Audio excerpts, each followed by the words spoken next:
राहुल, आवाज येतो? हो, आवाज येतोय.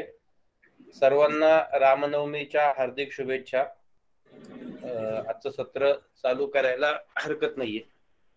सर्वांनी आपले व्हिडिओज आणि ऑडिओ बंद ठेवावेत ही नम्र विनंती.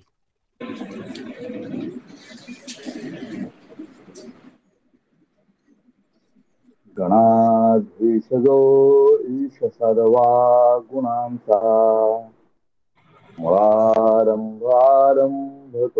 निर्गुणाचा नमो शारदा मूळ चत्वार वाचा यमो पंथानंत या राघवाचा सारिके पूर्ण वैराग्य जाचे वसिष्ठा परिज्ञान योगेश्वराचे कवी वाल्मिका सारिखा मान्य ऐसा नमस्कार माझा सद्गुरु रामदासा श्रीराम सदा सर्वदा योग तुझा घडावा तुझे कारणी देह माझा पडावा उपेक्षू नको गुणवंता अनंता रघुनायका मागणे हे आता श्रीराम सद्गुरु श्री समर्थ रामदास स्वामी महाराज की जय। महारुद्र हनुमान की जय। सब संतन की जय। जय जय रघुवीर समर्थ। साधना विचार अभ्यास वर्गाच्या आजच्या सत्रामध्ये मी सर्वांचे स्वागत करतो। परमार्थाचा अधिकारी हे प्रकरण आपण पाहत आहोत। साधना चतुष्टय आणि अंतःकरणातील 3 दोष हा भाग आपण पाहिलेला आहे। आज आपण विशेषतः त्रिगुण विचार आणि कृपांचे प्रकार हा या प्रकरणातील उर्वरित सर्व भाग पाहणार आहोत। मी प्रमोद दादांना विनंती करतो की त्यांनी त्यांच्या विवेचनाला सुरुवात करावी। श्रीराम।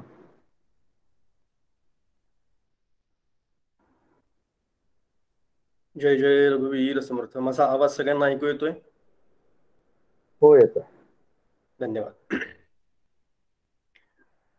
लोकाभिरामं रणरंगधीरं राजीवनेत्रं रघुवंशनाथं कारुण्यरूपं करुणाकरन्तं श्रीरामचन्द्रं शरणं प्रपद्ये। भगवान प्रभु श्री रामचंद्र की जय।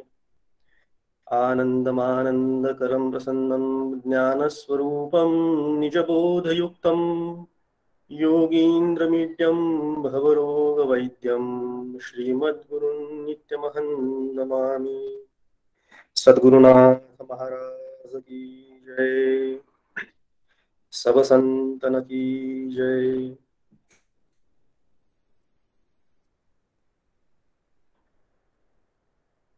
सर्वप्रथम प्रभू श्री रामचंद्राला वंदन करतो, हनुमंताला वंदन करतो, समर्थ रामदास स्वामींना वंदन करतो, सद्गुरूंना वंदन करतो आणि आपण सगळ्या उपस्थित श्रोतृ वर्गाला सुद्धा अभिवादन करतो आणि आजच्या चिंतनाला आरंभ करतो।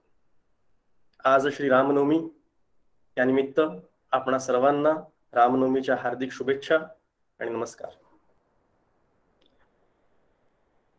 परमार्थ विज्ञान या ग्रंथातील पहिल्या धड्याचा आपण विचार करत आहोत।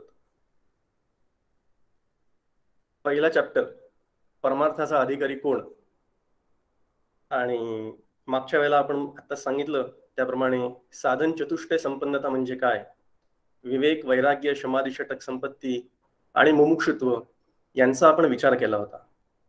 त्याचबरोबर अजून 2 महत्त्वाच्या गोष्टींचा विचार केला होता, ते म्हणजे चित्तशुद्धीची आणि चित्त शांतीची काय गरज आहे आणि चित्तशुद्धी आणि चित्त शांतीशिवाय परमार्थामध्ये गती का मिळत नाही। चित्त शांती आणि चित्तशुद्धी याला भगवंतांनी प्रसाद असं म्हटलेलं आहे। आणि चित्ताची प्रसन्नता ही प्राप्त करणं आणि ती मिळणं आणि ती टिकणं ही फार अवघड गोष्ट आहे. आपण चित्ताचे दोष बघितले होते, मल, विक्षेप आणि आवरण असे ते 3 दोष, त्यांचा पण आपण विचार केला होता. सगळी साधना, सगळा खटाटोप हा या दोषांचं निवारण करण्याकरता आणि त्याचबरोबर आपली चित्तशुद्धी आणि चित्त शांती करता केली जाते आणि ते केल्यानंतरच त्यातून ज्ञानाचा उदय होण्याची शक्यता असते, असा विचार आपण मागच्या वेळेला बघितला होता. आजचा जो विषय आहे तो सुरू करण्याच्या पूर्वी फक्त 1-2 मिनिटांमध्ये एक भागवतामधला एक सुंदर श्लोक आपण बघूया, जेणेकरून आपल्याला एका गोष्टीची क्लॅरिटी मिळेल की भगवंत स्वतः भागवतामध्ये चांगल्या शिष्याची किंवा चांगल्या साधकाची लक्षणं सांगताना काय काय सांगतायत. फार सुंदर श्लोक आहे. 11व्या स्कंधातील 10व्या अध्यायातला हा 6वा श्लोक आहे. अमान्य मत्सरो दक्षो निर्ममो दृढ सौहृदः असत्वर्थ जिज्ञासूर अनुसूयर अमोघवाक, असा हा श्लोक आहे. अमानी, मी फक्त श्लोकाचा थोडक्यात अर्थ बघणार आणि पुढे जाणार आहे, कारण हा विषय जास्त वाढवायचा गरज नाहीये. आपण मागच्या वेळेला अधिकार कसा असावा हे बघितलंय, पण या श्लोकामध्ये किती क्रायटेरिया, किती लक्षणं सांगितलीत आणि किती स्तुत्य आणि छान लक्षणं सांगितलीत हे कळण्याकरता आणि मागच्या विषयाचा एक क्विक रिकॅप करून पुढे जाण्याकरता म्हणून मी हा श्लोक निवडलेला आहे. अमानी म्हणजे मान सन्मानाची अपेक्षा नसलेला, ज्याचा जीवभाव आणि देहाहंकार हा निघून गेलेला आहे, असा जो आहे, ज्याला मानाची अपेक्षा नाही असा जो आहे तो अमानी.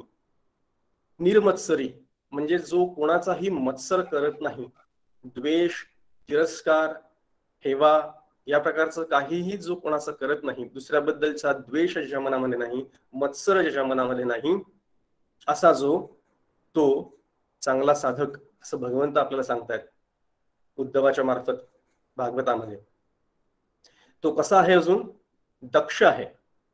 समर्थांचं वचन आठवत असेल आपल्याला सगळ्यांना. दक्ष म्हटलं की सावध साक्षेपी आणि दक्ष तया तात्काळाची मोक्ष, असं समर्थ रामदास स्वामी आपल्याला नेहमी सांगतात. फेमस वचन आहे का समर्थांचं ते. दक्ष म्हणजे सगळ्या प्रकारची दक्षता ज्याच्या मनामध्ये आहे तो. इंद्रियांच्या बद्दलची दक्षता, वाचेबद्दलची दक्षता, मनाबद्दलची दक्षता, आपल्याला येणारा आळस, निद्रा या बाबतीत आणि सर्व प्रकारात, सर्व व्यवहारामध्ये जो अत्यंत दक्ष असतो, ज्याचं आत्मभान कधी सुटलं नसतं, जो आत्मभानाबद्दल जो दक्ष असतो, असा साधक इथे अपेक्षित आहे. निर्ममता म्हणजे जो निर्मम आहे, मी आणि माझं ज्याचं सुटलेलं आहे, जो कशाबद्दलही आसक्त नाही, जो कशातही गुंतलेला नाही, ज्याचं ममत्व पूर्णपणे निघून गेलेलं आहे, असा म्हणजे थोडक्यात विरक्त. वैराग्य आपण बघितलं होतं मागच्या वेळेला. असा साधक इथे अपेक्षित आहे. दृढ आहे. दुसरा आहे दृढ सौहृद, म्हणजे श्री गुरु चरणांची दृढता, श्री गुरूंबद्दल एक असलेली दृढ श्रद्धा, शास्त्राबद्दल असलेली दृढ श्रद्धा, तो दृढ भाव, तन मन आणि धनाने सेवा करणारी एक अपेक्षित असलेली सेवा बुद्धी, एक श्रद्धा, याला दृढ सदृढ असं म्हटलेलं आहे. त्याच्यानंतर आहे असत्वरता. असत्वरता म्हणजे काय? तर अंतःकरणाची निश्चलता, सावध असणारा, जो सत्वर नाही असा. सत्वर म्हणजे काय? सत्वर म्हणजे घाई गडबड करणारा, गोंधळ करणारा, धांदरटपणा करणारा. आणि असत्वरता म्हणजे तसा गोंधळ न करणारा, म्हणजे जो शांत आहे, जो गडबड करत नाही, असा साधक, असा शिष्य हा परमार्थाला अपेक्षित आहे. त्याच्या पुढचं लक्षण आहे जिज्ञासू. जिज्ञासू म्हणजे ज्ञानाची तीव्र तळमळ असलेला, ज्ञानाबद्दल तीव्र जिज्ञासा असलेला आणि फक्त ज्ञानाचीच इच्छा असलेला, थोडक्यात मुमुक्षु. त्याच्यानंतरच आहे अनुसूय. अनुसूय म्हणजे आपण मागच्या वेळेला बघितलं होतं, जो कोणाचीही असूया करत नाही, जो कोणाचीही निंदा करत नाही, असा जो आहे.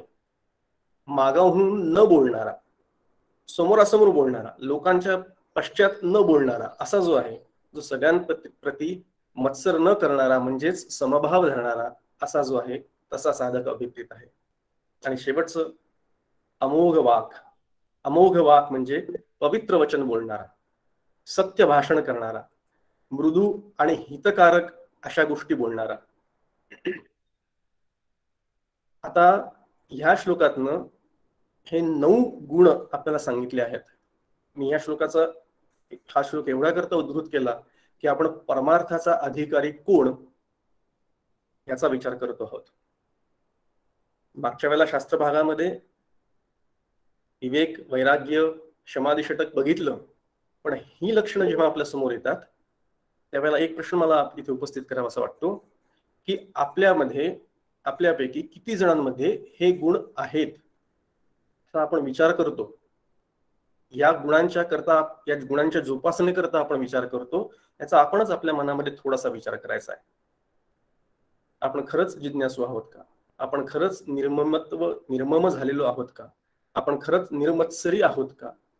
आपण खरंच अमोघ वाक आहोत का? इथेच थांबू आणि पुढच्या विषयाला प्रारंभ करू. आजच्या आपल्या चिंतनाचा जो विषय आहे तो आहे त्रिगुण विचार. त्रिगुण विचार करताना हा शास्त्राचा एक भाग आहे, एक प्रणाली आहे. तो विचार करताना अधिकारी आणि अधिकारामध्ये त्रिगुण हा विचार कसा काय येतो असा प्रश्न आपल्या समोर उपस्थित होऊ शकतो.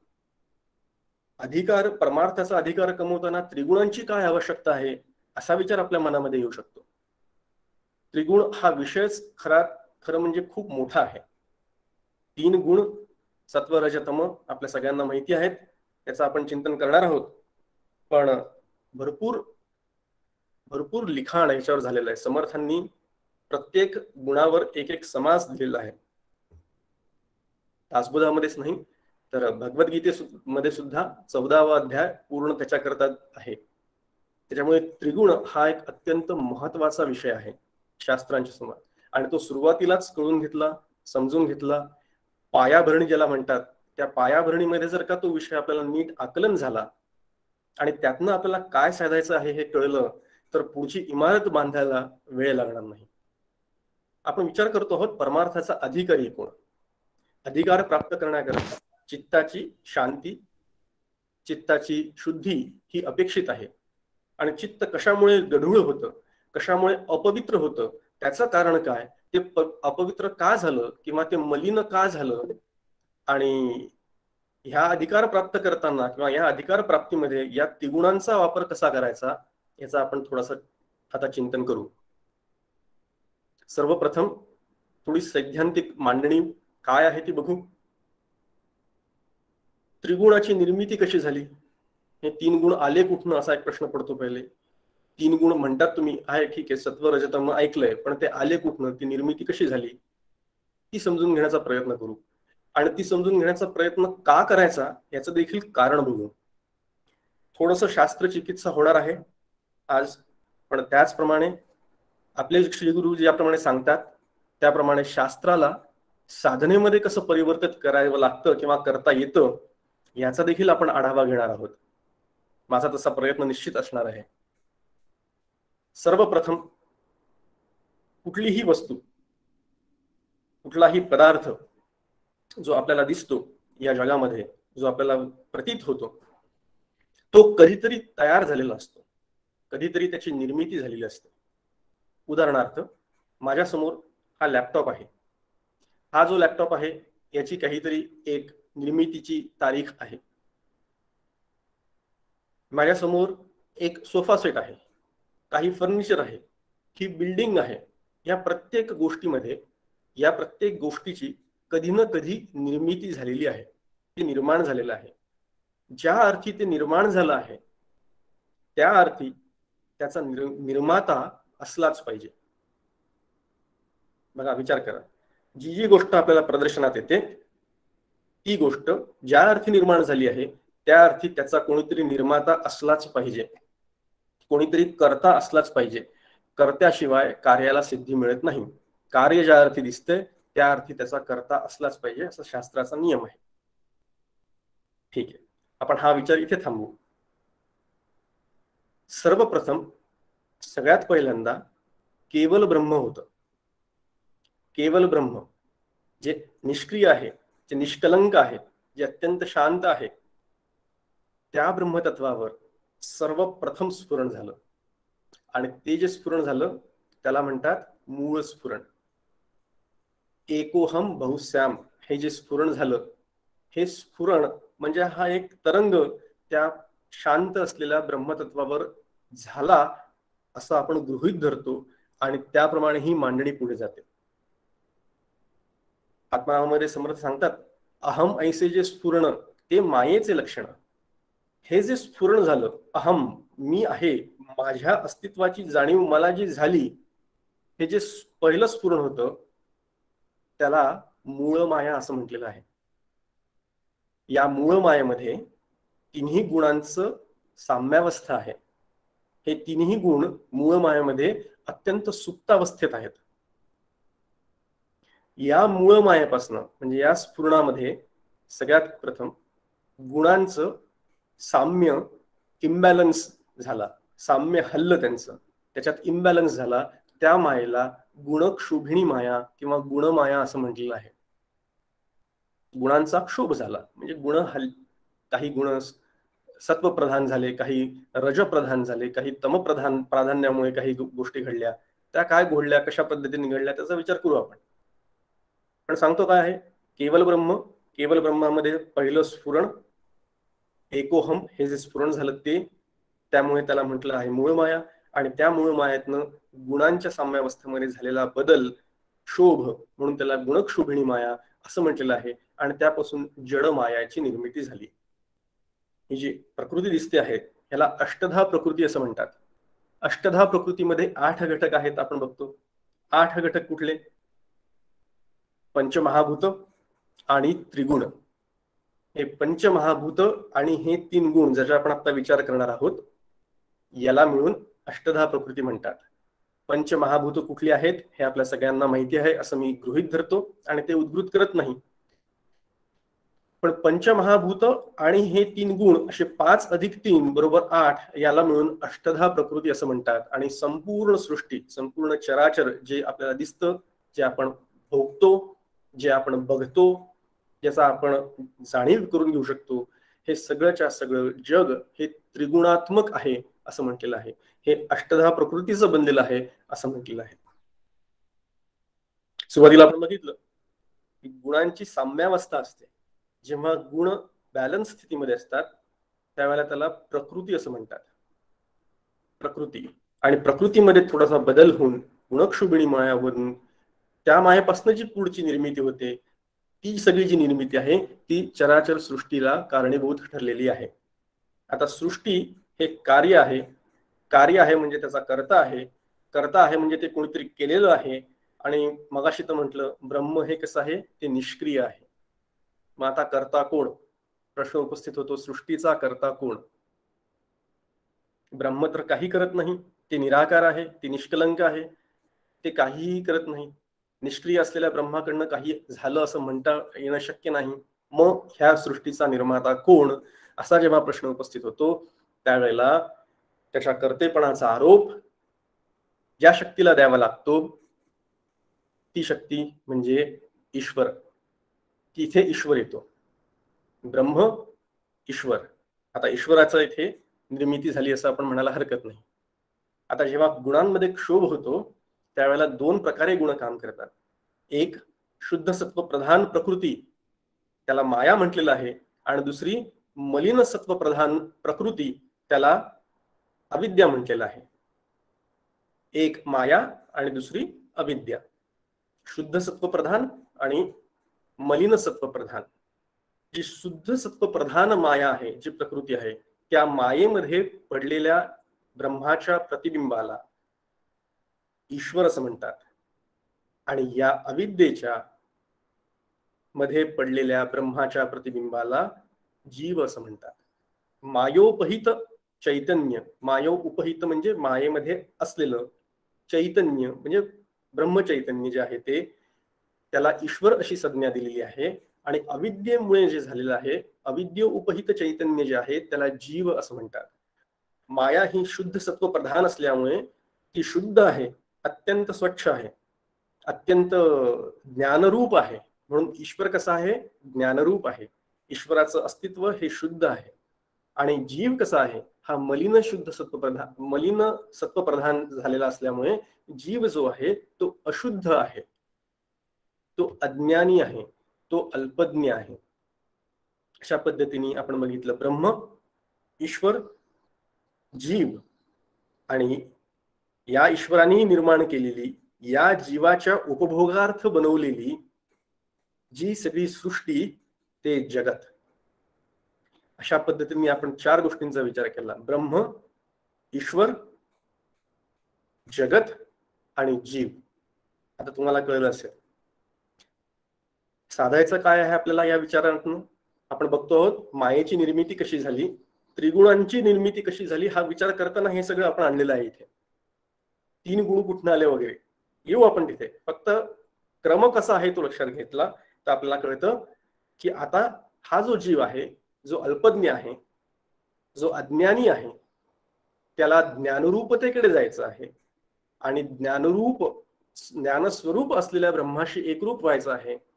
त्याला इथून इथे जाण्याकरता जगाचा बाध करायचा आहे, कारण जग कसं आहे, माईक आहे, ते सुद्धा नश्वर आहे, त्याच्यामुळे जगातनं त्याला काहीही फायदा होणार नाही. आणि मग राहिला कोण मध्ये? ईश्वर. हा जो ईश्वर आहे हा पूर्ण ज्ञानरूप आहे, हा ईश्वर शुद्ध सत्वप्रधान आहे. म्हणून या अल्पज्ञ जीवाला शुद्ध सत्वप्रधान ईश्वराची प्राप्ती करून घ्यायची किंवा तसं बनण्याचा प्रयत्न करायचा आणि नंतर शुद्ध सत्वप्रधान ईश्वराला ओलांडून सुद्धा पलीकडे ब्रह्मस्वरूपामध्ये विलीन व्हायचं.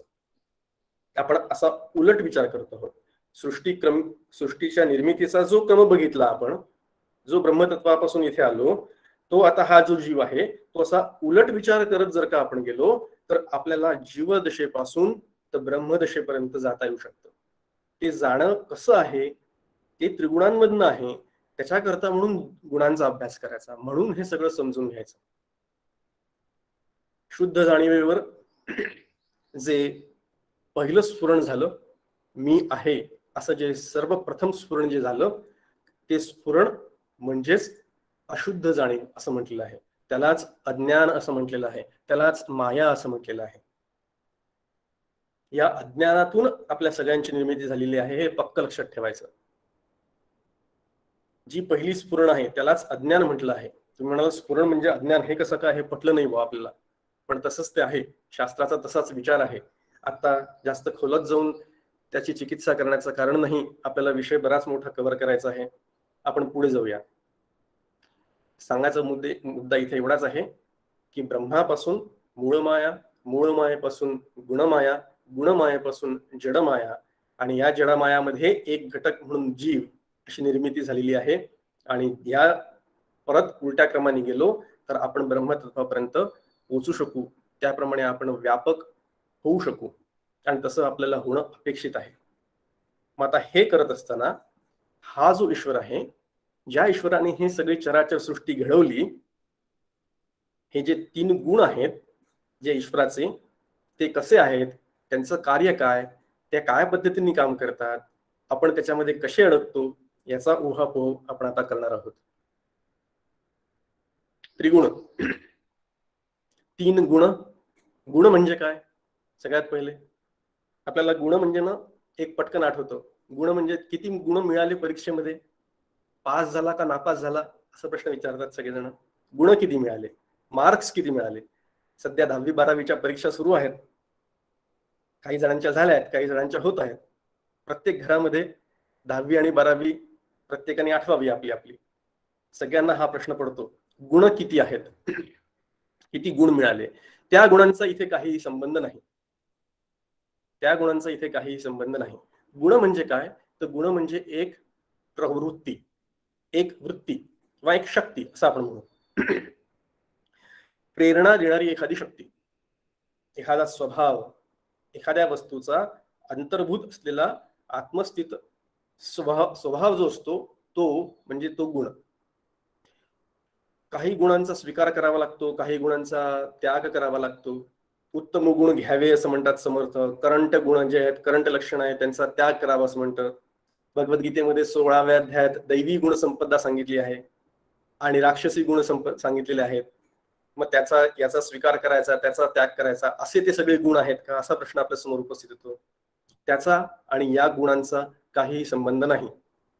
इथे जे गुण म्हटले आहे ती म्हणजे एक प्रेरणा देणारी शक्ती, एवढंच फक्त लक्षात ठेवायचं. अंतःकरणातनं आपल्या जी प्रेरणा मिळते आपल्याला, वासनेच्यामुळे असते ती प्रेरणा, पूर्वजन्मांच्या सुकृतामुळे केलेल्या पुण्यामुळे किंवा पापामुळे जी काही प्रेरणा आपल्याला होते, जे काही आपलं एक स्ट्रक्चर बनवून आलेलं असतं, त्याप्रमाणे आपल्या स्वभावानुसार होणारी आत्म आलेली एक स्फूर्ती, एक प्रेरणा, एक प्रवृत्ती, याला गुण असं म्हणतात. आता हे गुण 3च का, 5 का नाही, 4 का नाही, असा प्रश्न पडतो. सोपं उत्तर याचं, कारण कर्म 3च आहेत. शास्त्र किती सुंदर आहे, किती सुंदर पद्धतीने आपल्याला सांगतं. कुठल्याही प्रकारची कर्म करा, कुठल्याही प्रकारचे कर्म बघा, कुठल्याही प्रकारची निर्मिती बघा, शास्त्र म्हणतं की 3च प्रकारे त्याची मांडणी करता येते. ती कुठली? एक, ते म्हणजे एखाद्या गोष्टीची निर्मिती, उत्पत्ती. दुसरी, त्या गोष्टीला टिकून धरण्याकरता म्हणून जी काही कर्म करावी लागतात, त्या गोष्टीला सांभाळ करण्याकरता, त्याची स्थिती सांभाळण्याकरता जी काही कर्म करावी लागतात ती. आणि तिसरी, ते म्हणजे ज्या गोष्टीला निर्माण केलेला आहे त्याचा नाश करण्याकरता, त्याचा लय करण्याकरता जी कर्म करावी लागतात ती. सगळ्या प्रकारच्या कर्मांचा, जेवढी आपण कर्म करतो, जेवढे असंख्य मनुष्यजात सगळे प्राणी जी काही कर्मे करतात, त्या कर्मांचा शास्त्रांनी विचार करून या 3 गोष्टींमध्ये आणून सोडलेला, उत्पत्ती, स्थिती आणि लय. गोष्टींचा निर्मिती करायची, उत्पत्ती करायची, त्यांचा सांभाळ करायचा, ते टिकवायचं, ते टिकवून धरायचं, आणि त्यानंतर त्याचा नाश करायचा किंवा त्याचा लय करायचा. अशा 3 गोष्टींकरता, म्हणजे 3 प्रकारच्या कर्मांकरता 3 प्रकारचे स्वभाव आवश्यक आहे, 3 प्रकारच्या शक्ती आवश्यक आहेत. निर्मिती करता राजस शक्ती आवश्यक आहे, सांभाळ करण्याकरता, स्थिती धरण्याकरता सात्विक स्थिती आवश्यक आहे, स्थिती म्हणू किंवा शक्ती म्हणू आपण. आणि लय किंवा नाश करायचा असेल तर त्याच्याकरता जी प्रेरणा लागते त्या प्रेरणेला तामस प्रेरणा किंवा तामस शक्ती असं म्हटलेलं आहे. उत्पत्ती, स्थिती आणि लय यांच्याकरता राजस, सात्विक आणि तामस अशा प्रकारच्या 3 गुणांच्या प्रेरणांची गरज आहे. आणि या गुणांच्या प्रेरणा या ईश्वराने केलेल्या आहेत. ईश्वराने त्या प्रकारे त्या पद्धतीने त्याची मांडणी केलेली आहे, त्याची धारणा केलेली आहे. जेव्हा मायेला, म्हणजे ईश्वराने मायेला रजोगुण प्रधान बनवलं आणि रजोगुणाचा अंगीकार करून तिच्या साह्याने जेव्हा सृष्टीची उत्पत्ती केली, त्यावेळेला त्या सृष्टीच्या निर्माण करणाऱ्या निर्मात्याला, त्याचा जो ईश्वराची ती जी भूमिका आहे त्या भूमिकेला ब्रह्मदेव असं म्हणतात, ब्रह्मदेव. आणि जेव्हा मायेनी सत्वगुण प्रधान, सत्वगुणाचा अंगीकार करून सत्वगुण प्रधानाने सृष्टीची निर्मिती केलेली आहे, त्याचा सांभाळ केला, तो जो सांभाळ केला, ती जी शक्ती आहे त्या ईश्वराच्या त्या भूमिकेला विष्णू अशी संज्ञा दिलेली आहे. आणि त्याचप्रमाणे मायेनी तमोगुणाला प्रधान करून, ज्यावेळेला तमोगुणाचा अंगीकार करून सृष्टीचा संहार किंवा लय करण्याचं काम जेव्हा ईश्वर करतो, त्यावेळेला ईश्वराच्या त्याच भूमिकेला रुद्र असं म्हणतात. ब्रह्मा, विष्णू आणि महेश उत्पत्ती, स्थिती आणि लय अशा प्रकारे हे 3 देव आपल्या समोर आहेत. हे 3 देव त्या त्या देवतेचे, त्या त्या गुणांचे अधिपती आहेत, त्या त्या गुणांचे स्वामी आहेत असं आपण म्हणू. ब्रह्मदेव रजोगुणाचा स्वामी आहे, विष्णू सत्वगुणाचा स्वामी आहे आणि रुद्र किंवा महेश हे तमोगुणाचे स्वामी आहेत. इथे स्वामी आहेत याचा अर्थ त्यांच्यावर त्यांचं नियंत्रण आहे. याचा अर्थ असा नाही की विष्णू सत्वगुणी आहेत आणि महेश हे तमोगुणी आहेत, असा त्याचा अर्थ नाही. भगवान शिवशंकर तमोगुणी म्हणणं हे चुकीचं आहे. ते तमोगुणी नाहीत, पण त्यांचं तमोगुणावर अधिपत्य आहे किंवा त्यांची ती भूमिका आहे ईश्वराच्या त्या त्या भूमिकेला. म्हणून मी शब्दप्रयोग वापरला की भूमिकेला, ईश्वराच्या त्या भूमिकेला ब्रह्म म्हटलंय, ब्रह्मदेव म्हटलंय, ईश्वराच्या स्थितीच्या भूमिकेला विष्णू आणि लयाच्या भूमिकेला रुद्र म्हटलेलं आहे. कुठलेही कार्य करण्याकरता काही गोष्टींची आवश्यकता असते. एक, म्हणजे स्थैर्य आवश्यक असतं, स्थिरता आवश्यक असते. नंबर 2 म्हणजे काहीतरी चेतना आवश्यक असते, काहीतरी शक्ती, क्रियाशक्ती आवश्यक असते. आणि नंबर 3 म्हणजे ज्ञान व्हायला पाहिजे, बुद्धीला किंवा समज यायला पाहिजे. ज्ञानशक्ती, क्रियाशक्ती आणि स्थैर्य शक्ती अशा प्रकारे वर्णन केलेलं आहे. अशा ज्या 3 शक्ती असतात त्या 3 शक्ती देहामध्ये सुद्धा असतात, सृष्टीमध्ये आणि ईश्वरामध्ये सुद्धा आहेत. आपण ईश्वराचं बघितलं, ईश्वराने कसं सगळं निर्माण केलं हे बघितलं, पण देहामध्ये देखील स्थिरता असते, स्थैर्य लागतं. आता मी इथे बसलेलो आहे, मी आपल्या समोर बसून हे बसण्याची ही जी क्रिया आहे, ही स्थिरता मला जी दिलेली आहे ही तमोगुणामुळे मला मिळालेली आहे. हे स्थैर्य मला जे लाभलेलं आहे हे तमोगुणामुळे लाभलेलं आहे. त्याच्यानंतर ही जी क्रिया करतो आहे, बोलण्याची जी क्रिया आहे, याच्याकरता जी ऊर्जा लागते, जी शक्ती लागते, जे प्राण लागतं, जे चैतन्य लागतं, ती चेतन शक्ती, ती क्रियाशक्ती रजोगुणाची आहे. आणि जे सांगतो आहे, जे बोलतो आहोत आपण, जे ऐकतो, साधना करतो किंवा कुठल्याही व्यवहारामध्ये जे काही ज्ञान आपल्याला होतं, जाणीव, कर्म तर खूप करतो, पण त्याच्या मागची ते कर्म मागे असलेली भूमिका समजून घेणं किंवा त्याची जाण करून घेणं, याच्याकरता जे ज्ञान जे होत असतं ते सत्वगुणाचं असतं. म्हणून सत्वगुणांमुळे ज्ञानाची प्राप्ती होते. रजोगुणामध्ये क्रियाशक्ती दिलेली आहे आणि स्थैर्यता, स्थिरता, जाड्यता ही जी आहे ही तमोगुणाची आहे. अशा प्रकारे आपण विचार केला तर आपल्याला कळतं की तिन्ही गुणांच्या आवश्यकता आहे, तिन्ही प्रेरणांची आवश्यकता आहे. तमोगुणाच्या प्रेरणेला अजून आळस असंही म्हटलेलं आहे, झोप ही देखील तमोगुणाची आहे असं म्हटलेलं आहे. आता मला सांगा, तमोगुण आपल्याला कोणालाच नकोय, बरोबर? सगळ्यांना सत्वगुण हवाय, बरोबर? मग असं म्हटलं की आता तुम्ही झोपूच नका कोणी, तर चालेल का? हो, आपल्याला कोणी झोपायचंच नाही असं जर का आपण ठरवलं तर ते शक्य आहे का? नाही. झोप सुद्धा आवश्यक आहे. तर म्हटलं रजोगुणाची हालचाल करू नका अजिबात, क्रिया आहे, काय क्रिया रजोगुणाचं आहे ते नका करू, असं जर का कोणी सांगितलं तर ते शक्य आहे का? ते देखील शक्य नाही. हालचाल, कर्म, क्रिया करावेच लागतात. आणि ज्ञान, कुठल्याही कर्म करताना, क्रिया करताना काही ज्ञान झालंच नाही तर ते देखील चालणार आहे का? नाही, ते पण चालणार नाही. काहीतरी ज्ञान होत आहे, काहीतरी समजत आहे, म्हणूनच आपण काहीतरी क्रिया करतो आहोत. म्हणजे तिन्ही गोष्टी पाहिजेत. झोप सुद्धा पाहिजे, ती आवश्यक आहे या देहाला. क्रिया, हालचाल, कर्म करण्याचा करता जे काही लागतं ते देखील आवश्यक आहे, म्हणजे रजोगुण आवश्यक आहे. आणि ज्ञान झालं तर काहीच होणार नाही, ज्ञानाची सुद्धा आवश्यकता आहे, म्हणजे सत्वगुणाची सुद्धा आवश्यकता आहे. सत्वगुण जो असतो तो ज्ञानाकडे प्रवृत्त करतो, रजोगुण जो असतो तो कर्माकडे प्रवृत्त करतो, आणि तमोगुण जो असतो तो आळसाकडे प्रवृत्त करतो. जेव्हा आपण एखाद्या मनुष्याला बघतो, एखाद्या समोरच्या दुसऱ्या साधकाला बघतो, दुसऱ्या व्यक्तीला बघतो, त्यावेळेला आपल्या मनामध्ये विचार येतो, आहा किती सात्विक आहे ना तू, आपण सहज म्हणतो. गुणांच्या अधिक्यामुळे, सत्वगुण वाढलेला असल्यामुळे तो सात्विक किंवा सत्वगुणी वाटतो. एखादा माणूस रजांशाच्या अधिक्यामुळे तो रजोगुणी आहे असं वाटतो. किंवा त्याचप्रमाणे एखादा माणूस तामस गुणाच्या म्हणजे तमोगुणाच्या अधिक्यामुळे किंवा त्याच्या स्थायी रूपाने तो तमोगुणी असल्यासारखा वाटतो. म्हणजे कारण काय? त्याच्यामध्ये तमोगुणात जास्त असतो, प्रबल असतो. तिन्ही गुणांचा वापर आवश्यक आहे. तीनही गुण अत्यंत महत्वाचे आहेत, त्यांचा आपण वापर करायचा. त्या गुणांच्या आहारी न जाता त्यांना आपल्या नियंत्रणाखाली ठेवायचं, हे साधकाचं काम आहे. आणि म्हणून हा त्रिगुणांचा शास्त्रपूर्वक विचार महत्वाचा आहे. हा अधिकार कमवायचा आहे. परमार्थ विज्ञानामध्ये परमार्थाचा अधिकारी कोण घ्यायचा हे सांगताना हा विचार सुरू आहे. लक्षात घ्या, अजून परमार्थ आपण सुरूच नाही केलेला आहे.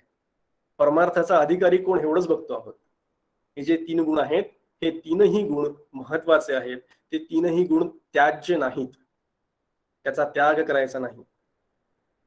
काही वेळेला तीनही गुण समसमान कधीच असत नाही. काही वेळेला एखादा गुण वरती डोकं काढतो, आणि त्यावेळेला तो जो वरती गुण असतो त्या गुणांच्या प्रभावाखाली त्यावेळेला तो मनुष्य त्याप्रमाणे कार्य करतो. उदाहरणार्थ, आज काय आहे? रामनवमी आहे. रामनवमी असली की सण असतो, साजरा करायचा असतो. राम भक्ती सगळी आठवते, रामाची भजनं असतात ती आठवतात, ती गायची असतात, रामरक्षा म्हणायची असते, छान फुलांनी आरास करून देवाची पूजा करायची असते, इत्यादी इत्यादी इत्यादी. कुठलाही सण आला की आपला सत्वगुण वरती जातो आणि तो सण संपला की नंतर बाकीचे गुण प्राबल्याने वरती येतातच. अगदी त्याचप्रमाणे कुठलाही गुण हा 24 तास प्रबल असत नाही. एखादा गुण वरती येतो, बाकीचे 2 गुण दबलेल्या अवस्थेत असतात. मग तो गुण कमी होतो, दुसरा गुण वरती येतो, बाकीचे 2 गुण दबलेल्या अवस्थेत असतात. त्यावेळेला काही वेळानंतर तिसराच गुण वरती येतो, उरलेले 2 गुण दबलेल्या अवस्थेत असतात. गुण नाही असं कधीच संभवत नाही. कुठला तरी एखादा गुण प्राबल्याने वरती येतो. ते प्राबल्य कोणाचं आहे हे जर का आपल्याला ओळखता आलं तर त्याप्रमाणे आपण वागायचं कसं, आपला रिस्पॉन्स कसा असेल हे आपण ठरवू शकतो. आपल्या स्वतःचा विचार करताना देह असे तोपर्यंत आपल्याला त्रिगुणामध्ये राहायचंच आहे. त्रिगुणामध्ये 3 गुणांमध्ये मी मानला गेलेलो आहे हे शक्य आहे, पण त्यातनंच मला मोकळं व्हायचंय, त्याच्यात मी अडकणार नाही हेच बघायचंय. हे कसं बघायचं, ते काय बघा. तुम्ही म्हणाल की त्रिगुणांमध्ये एखादा माणूस रजोगुणी असतो आणि एखादा माणूस तमोगुणी असतो, असं का, असा प्रश्न आपल्या समोर उपस्थित होऊ शकतो. असं का मुळातच. आता ते तसं असलं ना, हे जन्मानी असतं, हे स्वभावानी असतं, जन्मतःच असतं. पूर्वजन्मांच्या वासनेच्या प्रेरणामुळे ज्या काही प्रेरणा असतात त्याप्रमाणे जो काही रेटा असतो त्याप्रमाणे त्याचा कुठला तरी एक गुण बलवान असतो आणि तो बलवान असलेला गुण घेऊन तो जीव जन्माला आलेला असतो. रजोगुण बलवान असेल किंवा सत्वगुण बलवान असेल.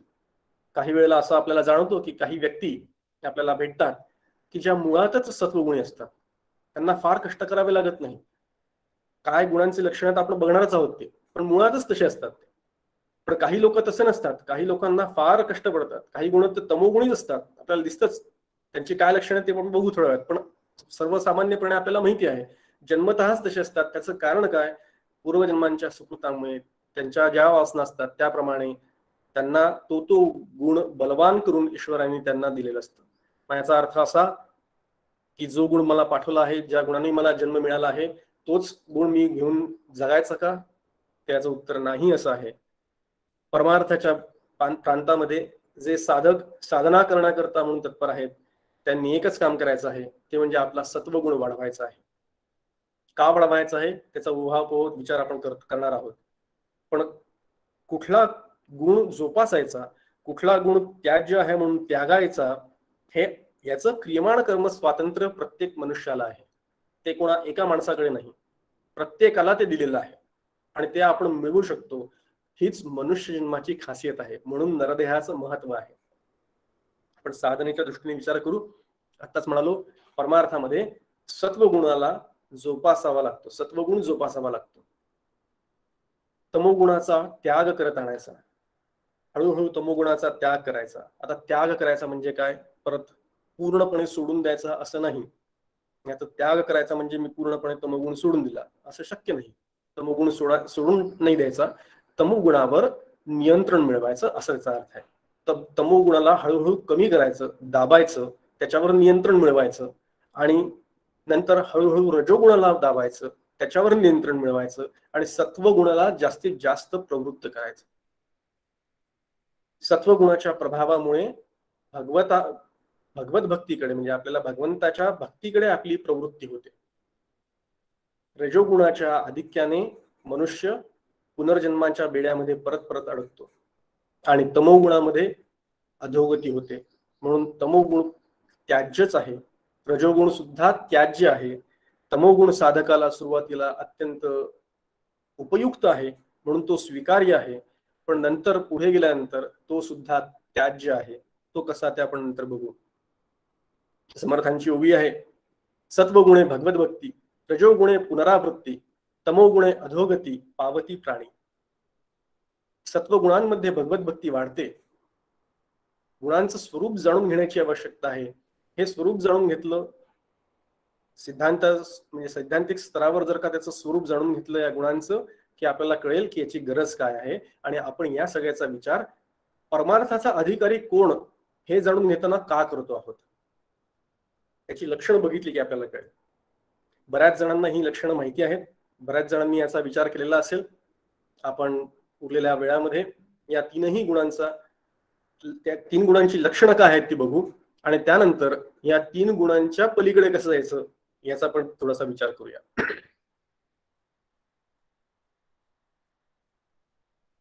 सत, सत्वगुण, सत या शब्दापासून झालेला आहे. सतः भावम इति सत्वम. सतचा भाव, सत्य वस्तूचा भाव. सत्य वस्तू कुठली आहे? एकच आहे, ब्रह्मवस्तू. त्या ब्रह्मवस्तूचा भाव म्हणजे त्याबद्दलची श्रद्धा, ती दृढ करणं, ती जोपासणं, म्हणजे ब्रह्मवस्तूची सत्ता मान्य करणं, त्याला सत भाव असं म्हटलेलं आहे. अस्तित्व किंवा सत्ता, ब्रह्मवस्तूची सत्ता. उत्पन्न झालेल्या प्रत्येक भूताच्या साठी, त्याच्या स्थिती सांभाळण्यासाठी सत्वगुण जबाबदार आहे. सत्वगुण आपल्याला धारणा देतो. एखादी गोष्ट सांभाळून ठेवायची असेल, एखादी गोष्ट स्थिर ठेवायची असेल, एखादी गोष्ट टिकवून धरायची असेल, एखादा विचार, फोकस, एकाग्रता, निश्चय, हे जर का सगळं बघितलं तर हे देणारा कोण आहे? तर तो आहे सत्वगुण. म्हणून सत्वगुणाचं प्राधान्य आहे.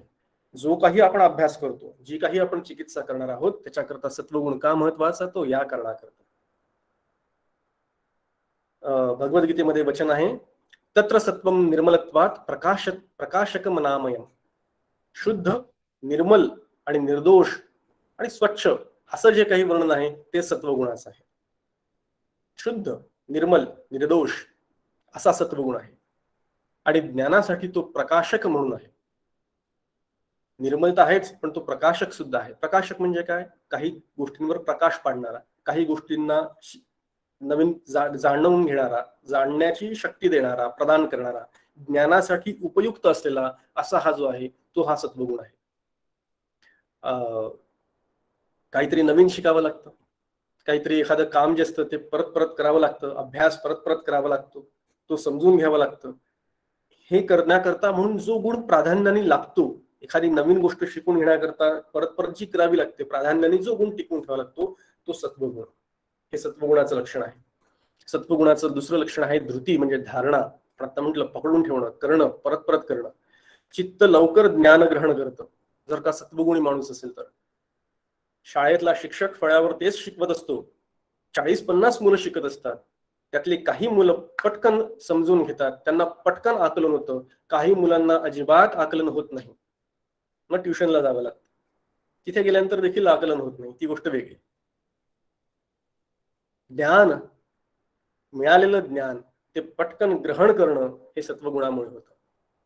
आणि जे ग्रहण केलेलं आहे ते ज्ञान नुसतं तिथे राहत नाही.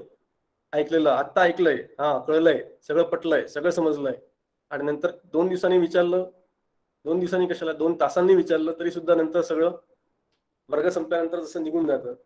समर्थांची उभे स्थलत्याग होता सवेची जाते. तसं आपण जे श्रवण करतो, जे ऐकतो, ते चित्ताने धारण करून ठेवणं, हे जी हा जो गुण आहे हा गुण सत्वगुणामुळे मिळतो. ह्याला सत्वगुण म्हणतात. एखाद्या गोष्टीचं सातत्य टिकवून ठेवणं, एखाद्या गोष्टी करता सतत प्रयत्नशील असणं. उदाहरणार्थ सांगतो मी, ही परमार्थामध्ये या गोष्टी तर आहेतच, पण व्यवहारामध्ये सुद्धा या गोष्टींचं फार महत्व आहे. सत्वगुण हा फक्त परमार्थाकरताच गरजेचा आहे असं नाही, उपयुक्त आहे असं नाही. सत्वगुणाच्या प्राप्तीने व्यवहार देखील नीट होऊ शकतो आपला. एखादी गोष्ट असते आपल्याला शिकायची असते, ज्ञान ग्रहण करण्याकरता म्हणून एखादी कला असते, एखादी क्रीडा असते, एखादं संगीत असतं, एखादं वाद्य असतं, ते चिकाटणी बसून प्रयत्नपूर्वक शिकावं लागतं. असं 1-2 क्लासेस घेतलेत आणि एखादं वाद्य संगीताचं काहीतरी एखादी कला शिकलो आहे असं होत नाही. त्याच्याकरता अनेक तास अभ्यास करावा लागतो. ही जी चिकाटी आहे, हा जो अभ्यास आहे, हे ज्ञान ग्रहण करण्याची, ते साठवण्याची, ते परत प्रगट करण्याची जी कला आहे ती सत्वगुणामुळे येते. अंतःकरणामध्ये बाकीचे विकार उत्पन्न होऊ न देणं, बाकीच्या विकारांवर नियंत्रण ठेवून आपल्या अभ्यासावर, आपल्या ज्ञानावर फोकस करणं, एकाग्र करणं, हे सत्वगुणाचं लक्षण आहे. चित्ताची प्रसन्नता, चित्ताची शांती ही ढळू न देणं हे सत्वगुणाचं लक्षण आहे. शांती, क्षमा आणि दया, निश्चय उपजे जया, सत्वगुण जाणावा तया अंतर्याला. समर्थांची उभी आहे. जो शांतीशील असतो, जो क्षमाशील असतो, जो दयाशील असतो, तो सत्वगुणी असतो. सगळ्यांनी आपापल्याने विचार करावा की असं मला व्हायचं आहे की नाही, मला शांती हवी आहे की नाही, याचा आपल्याला आपण विचार करायचा आहे. मग सत्वगुण का पाहिजे आपल्याला? जर का शांती हवी असेल तर सत्वगुण आहे. अशांतस्य कुतः सुखम. अशांत असेल, मी सत्वगुण नसेल आणि मी अशांती असेल तर मला सुख मिळणार नाही. म्हणून शांती, क्षमा, दया हे जे उत्तम गुण आहेत ते घेण्याकरता म्हणून, तो अधिकार प्राप्त करण्याकरता म्हणून मला सत्वगुणाची जोपासना करणं भाग आहे. ज्ञानाची अपेक्षा असणारा म्हणजे जिज्ञासू, आपण मगाशी बघितलं वरती, जिज्ञासू हा गुण आहे. सत्वात संजायते ज्ञानम, ज्ञान कशामुळे मिळतं? सत्वगुणामुळे मिळतं. सत्व असेल तर मिळतं. ज्ञान कधी मिळतं? तो जर का अधिकार प्राप्त झाला असेल पाहिजे तसा, तरच ज्ञान मिळतं. तो अधिकार प्राप्त करून घ्यावा लागतो. म्हणजे काय? परत सत्वगुणाची वृद्धी करून घ्यावी लागते, सत्वगुण जाणून घ्यावा लागतो. समर्थांनी म्हटलेलं आहे, देह अभिमान गळे, विषयी वैराग्य प्रबळे, मिथ्या माया ऐसे कळे, तो सत्वगुण. काय म्हटलेलं आहे? मिथ्या माया ऐसे कळे. आता मिथ्या माया ऐसे कळे हे समजून घेण्याकरता आधी काय सांगितलंय? हे मिथ्या माया, माया मिथ्या आहे वगैरे, जग मिथ्या आहे, हे सगळं ठीक आहे. हे ते करून घेण्याकरता आधी पहिले समर्थ म्हणतात की देह अभिमान गळे आणि मुख्य म्हणजे विषयी वैराग्य प्रबळे. विषयांचं वैराग्य असेल तर सत्वगुण जागा झाला. आपण काय शिकलो होतो मागच्या क्लासमध्ये? साधन चतुष्टय संपन्नतेमध्ये विवेक, वैराग्य. आता विषयांच्या बद्दलचं वैराग्य प्रबळ करण्याकरता कुठलं लक्षण सांगितले? तो सत्वगुण. मग आता आपल्याला वैराग्य साधायचं असेल, साधन चतुष्टयामधलं जर का वैराग्य आपल्या अंगी बाणायचं असेल, तर आपल्याला कुठल्या गोष्टीवर, कुठल्या गुणावर आपल्याला फोकस करायला पाहिजे? तर तो सत्वगुण. त्यांनीच वैराग्य प्रबळ होणार आहे, समर्थ सांगतात आपल्याला. जाऊया आपण पुढे जाऊया. भगवत भक्ती, ईश्वराबद्दलची धारणा. थोडक्यात काय? हा जो सत्वगुण आहे ना, हा निष्काम उपासना, तप करणं, मृदू बोलणं, पवित्रपणे बोलणं, शांतपणे बोलणं, दया, क्षमा, एखाद्या कार्यामध्ये असलेली एक निश्चलता, एकाग्र अभ्यास करण्याची वृत्ती, इत्यादी प्रकारची जी गोष्ट आहे ही सगळी सत्वगुणामुळे होते. जो सत्वगुणी माणूस असतो तो प्रगतिशील असतो, तो पुढे जातो, तो वर जातो. सत्वगुणी माणूस जो असतो तो वर जातो. ऊर्ध्वं गच्छन्ति सत्वस्था, भगवद्गीतेत म्हटलेलं आहे. आता वर जातो म्हणजे काय जातो? तो वर जातो म्हणजे तिकडे वर नाही बरं. वर जातो म्हणजे नाही तर वेगळाच अर्थ काढा. जिथे कुठे आहे तिथून वरती जातो. असाल तिथून वरती चला, यत्न सोडाना, रामकृष्ण हरी जय जय भावाने म्हणा. जिथे आपण आहे, ज्या स्तरावर आपण आहोत त्या स्तरावरून वरच्या स्तरावर जायचं असेल तर रामकृष्ण हरी जय जय भावाने म्हणा. जिथून आपण वरती जायचं, ऊर्ध्वं गच्छन्ति सत्वस्था, सत्वगुण अंगी मानाला की आपण वरती जाऊ शकतो. ज्या स्तरावर आपण आज आहोत, ज्या पायरीवर आपण आहोत, त्याच्या पुढच्या पायरीवर आपण जाऊ शकतो. अशा अर्थाने ते आहे. सत्वगुणाची जी माणसं असतात त्यांच्याबद्दल एक थोडासा वेगळा विषय आहे, पण आणतो 2 मिनिटं मध्ये. मी आणि माझं, मी बरा आणि माझं बरं. मी कोणाच्या आध्यात नाही किंवा मी कोणाच्या मध्यात नाही, मी कोणाच्याही मध्ये मध्ये जात नाही. मी आपला, माझं नोकरी बरी, माझं घर बरं. अशा पद्धतीने काय म्हणतात त्याला, सरळ वळणाचा शब्दच मोठा मजेशीर आहे. सरळ वळणाचा असा जो असतो याला सात्विक म्हणतात. तशी समाजामध्ये खूप मोठी मान्यता आहे. तो म्हणजे काय? जो कोणाच्या मध्ये नाही, काही नाही, तो सात्विक. हे चुकीचं आहे. त्याला सात्विक म्हणत नाही, त्याला स्वार्थी म्हणा लागेल. तर सात्विक नाही म्हणता येणार त्याला. कुणाच्याही अध्यात नाही, मध्यात नाही, आपलं बरं, आपलं काम बरं, असा जो असतो तो सात्विक असेल असं नाही. त्याला सात्विक म्हणत नाही. समर्थांनी सांगितलंय समाजाभिमुख आणि परहित परायण जो असतो तो सात्विक. जो कृतिशील असतो तो सात्विक. नुसतंच मी कोणाच्या मध्ये नाही, मला काही सांगू नका, मला काही माहित नाही, मी कोणा येत नाही, अशा पद्धतीने जो भूमिका घेऊन जो कर्मरहित किंवा कर्माचा त्याग करणारा असतो तो सात्विक म्हणता येणार नाही. कर्म करायचीच आहेत, समाजाभिमुख राहून कर्म करायचे आहेत. समर्थांनी सत्वगुणाच्या त्यांच्या समासामध्ये कितीतरी उदाहरणं दिलेली आहेत. देवळे बांधणारा, विहिरी बांधणारा, काय म्हणतात त्याला, पाणवठा बांधणारा, मठ बांधणारा, भांडारगृह बांधणारा, सरोवर आणि उद्यान स्थापन करणारा, हे सगळे जे आहेत असा जो माणूस तो सत्वगुणी असं सांगितलंय समर्थांनी. कोणी एकास मारी तयास जाऊन वारी, जीव बंधनमुक्त करीत तो सत्वगुण. एक कोणी कोणाला तरी मारतोय, दोघांमध्ये भांडण लागलेलं आहे, काहीतरी भांडण चाललंय रस्त्यावर, आणि त्या भांडण चाललेलं असल्यामुळे बाकीचा मी कोणाच्या मध्यात नाही म्हणणारा कसा नाकासमोर बघून सरळ चाललं जाईल तिकडनं. पण समर्थ काय म्हणतायत? कोणी एकास मारी तयाचं जाऊन वारी, जो कोणी त्याला जोर जबरदस्ती करतोय, अन्याय करतोय, त्याला जाऊन त्याला मारणं आणि त्या जीवाला बंधनमुक्त करणं, त्याला सोडवणं, त्याचं भांडण मिटवणं, असा जो करतो तो सत्वगुण असं समर्थ सांगताय. समर्थांनी कुठल्या पद्धतीने सत्वगुण आपल्या समोर ठेवलाय बघा. दुबळेपणा, निष्क्रियता, भित्रेपणा, दैन्य अशा कुठल्याही प्रकारे समर्थ आपल्याला सांगत नाहीत. सत्वगुण कशा प्रकारचा पाहिजे? सत्वगुण आपल्याला चांगल्या सुदृढ विचारांकरता पाहिजे, धर्माच्या रक्षणाकरता पाहिजे. असा जो सत्वगुण आहे, असा जो निश्चय आहे, ह्यांनी जे ज्ञान मिळतं ते ज्ञान आपल्याला अभिप्रेत आहे. ते ज्ञान आपल्याला परमार्थाचा अधिकारी बनवू शकतं. आपण सत्वगुणाचं वर्णन केलं, बघितलं. आता थोडक्यात पुढच्या 2 गुणांचं वर्णन बघू आणि मग गुणातीत कसं व्हायचं याचा विचार करू. रजोगुणे पुनरावृत्ती मगाशी आपण बघितलं. रजोगुण हा, रजोगुण म्हणजे काय तर रज हा धातू आहे. रज म्हणजे आसक्ती. रजस कुठल्याही प्रकारची एक आसक्ती किंवा प्रेम उत्पन्न होणं, एखाद्या गोष्टीवर आसक्त होणं, हेच मुळात रजोगुणाचं लक्षण आहे. कुठल्या तरी विषयाच्या करता सतत आकृष्ट होणं, अनुराग किंवा आसक्ती त्याच्याबद्दल असणं, यालाच रजोगुण म्हटलेलं आहे. कितीतरी प्रकारच्या गुणांनी, कितीतरी प्रकारच्या विषयांमध्ये आपण आकृष्ट होतो.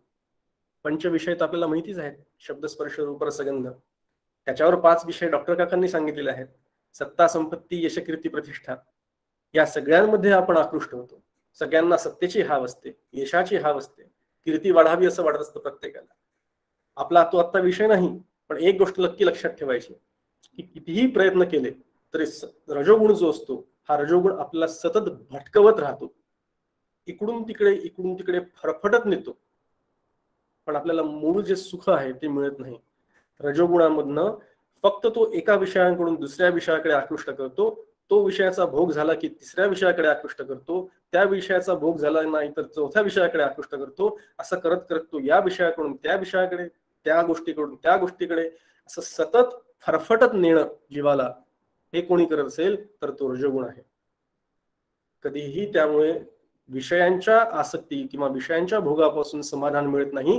हे आपण विवेक आणि वैराग्याचा अभ्यास करताना मागच्या वेळेला शिकलेलो आहोत.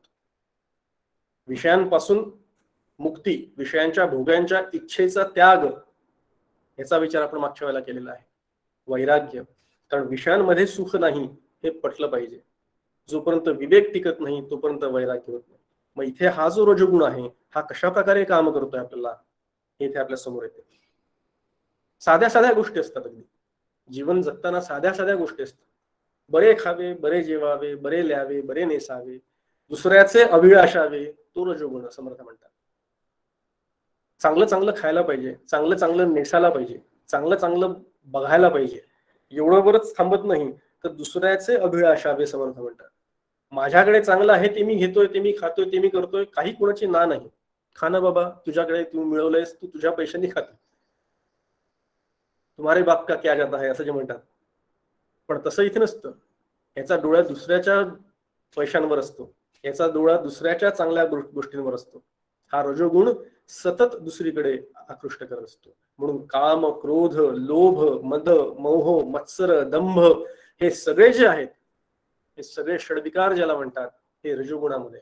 काम एष, क्रोध एष, रजोगुण समुद्भव, भगवद्गीता आपल्याला सांगते. स्वतः चांगलं दिसावं काही हरकत नाही, पण ते दिसण्याकरता नट्टापट्टा करणं, केस काळे करणं, काहीतरी काहीतरी बदलत राहणं, सतत चंचल, अत्यंत चंचलता असते, काहीतरी बदलायचं. आता काय, फर्निचर जुनं झालं, बदला, नवीन फर्निचर करूया आपण, वाटतच. घरामध्ये पडदे लावलेले असतात, पडदे आता जुने झाले, हे थोडे फिके पडले पडदे, आता खूप दिवस झाले, 3 वर्ष झाले नाही का, आता पडदे लावून आपल्याला हे बदलायला पाहिजे. पडदे का बरं बदलायला पाहिजे? रजोगुण. गाडी बदलतो, पडदे बदलतो, नोकरी बदलतो, माणूस नोकरीत कंटाळा करतो. किती वर्ष झाले? 3 वर्ष. अरे 3 वर्ष झाले अजून बदलली नाहीस? आमच्या सॉफ्टवेअर इंडस्ट्रीमध्ये हा प्रकार खूप आहे. 3, 4, 5 वर्ष झाली की नोकरी बदलली नाही तर लोक वेड्यात काढतात. अजून नोकरी कशी बदलली नाही? कंपनी बदल, काहीतरी चेंज कर, म्हणजे पगार मिळेल मोठा. अशा प्रकारची सध्या परिस्थिती आहे. काही नाही तर मनुष्य सारखं काही नाही तर निदान फोन तरी बदलतो. दर 2 वर्षांनी फोन बदलायचं नवीनच खेळ. हे बदल ज्या परिस्थितीमध्ये आहे त्या परिस्थितीनं काहीतरी नवीन पाहिजे, काहीतरी बदल पाहिजे. हा जो बदल आहे सतत येणारा वाटणारा, हा बदल हा रजोगुणाचा परिणाम आहे. आणि या रजोगुणामुळेच मगाशी म्हटलं त्याप्रमाणे षड्विकार कार्यरत होतात.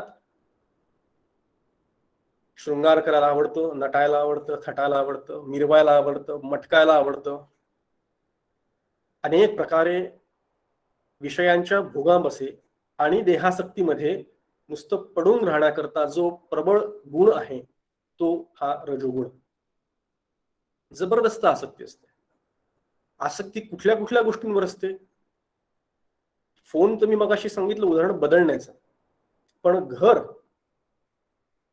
दागदागिने, काही कपडे लत्ते, पहिल्या पगारात मिळालेलं किंवा घेतलेलं घड्याळ, माहेरची आलेली एखादी साडी, या सगळ्या गोष्टींमध्ये आपला जीव अडकलेला असतो आणि त्याची आसक्ती असते जबरदस्त.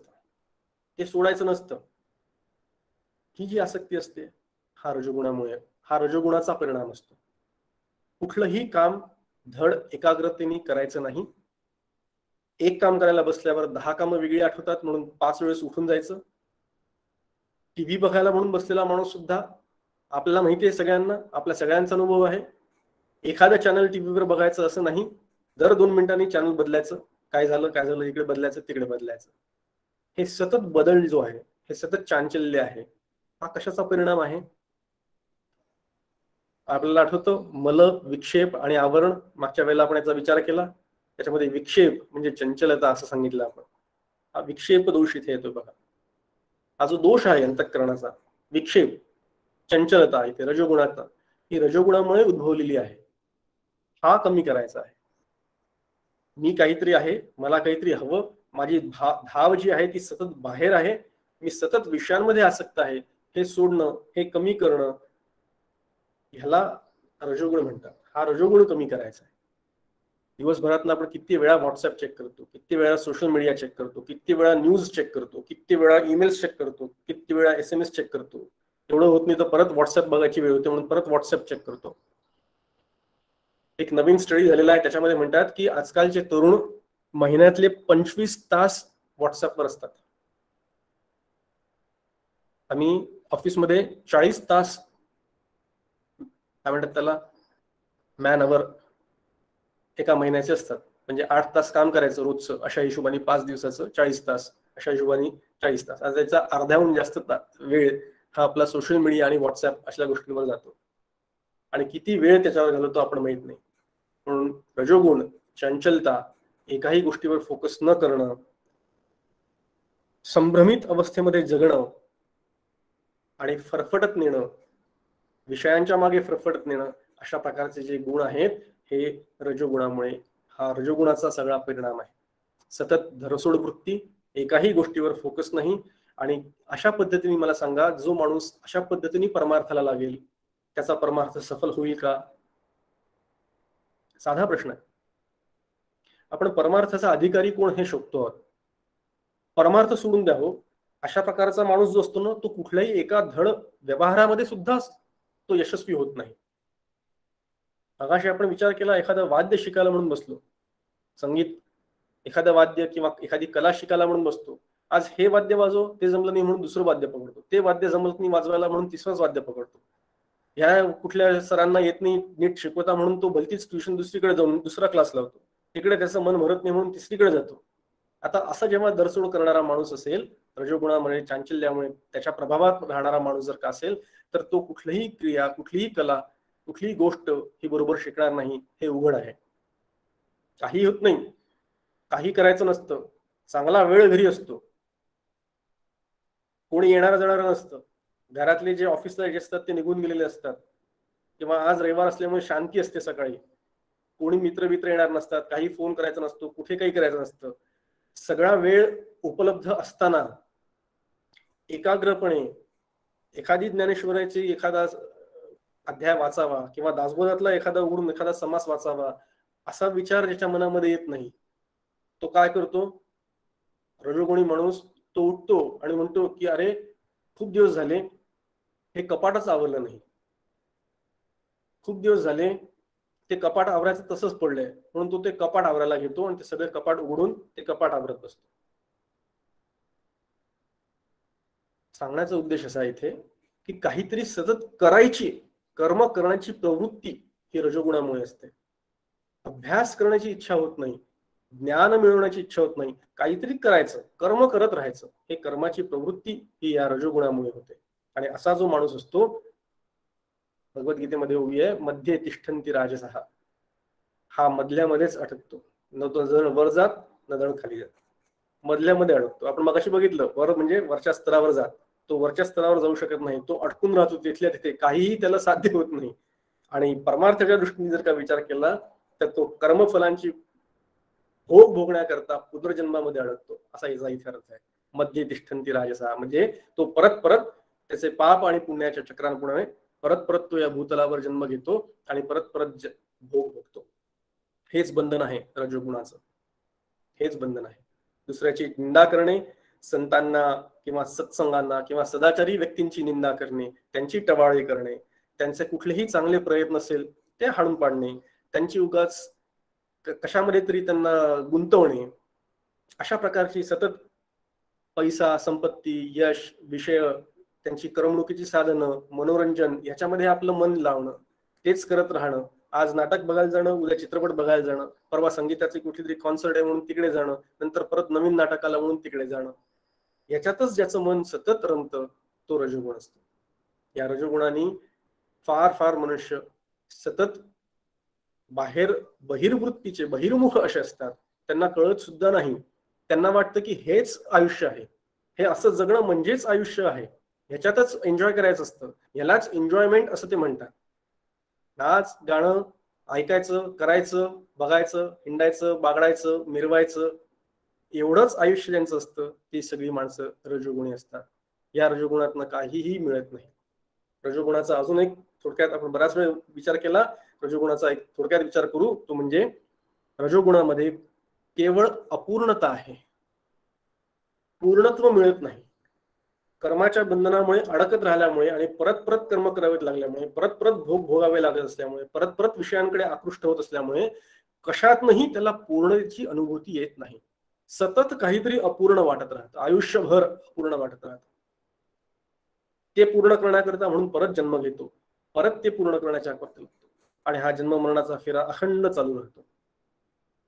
अपूर्णता, कितीही यश मिळालं तरी अपूर्णता, कितीही प्रसिद्धी मिळाली तरी अपूर्णता, कितीही छान यशाच्या शिखरावर गेलेल्या व्यक्तींचे कितीतरी वर्णन आहे तशी. आता जाऊ दे, आपल्याला तेवढा वेळ नाही विषय कव्हर करायला, सोडून देऊ आपण.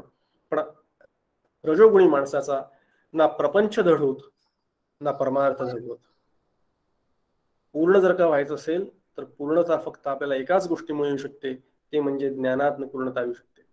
जे पूर्ण असलेलं जे तत्व आहे, जे ब्रह्मतत्व आहे, ते मी आहे हे समजून घेणं.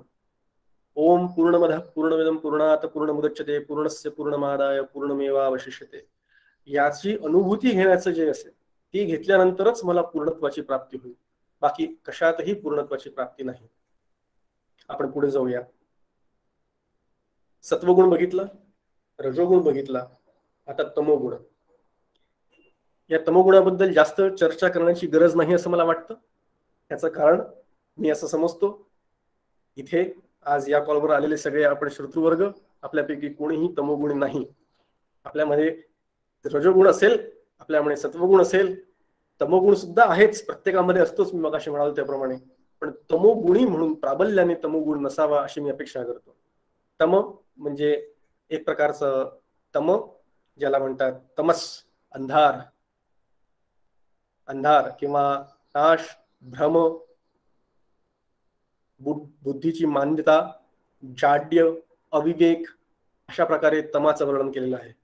हा विनाशाकरता कारणीभूत होतो.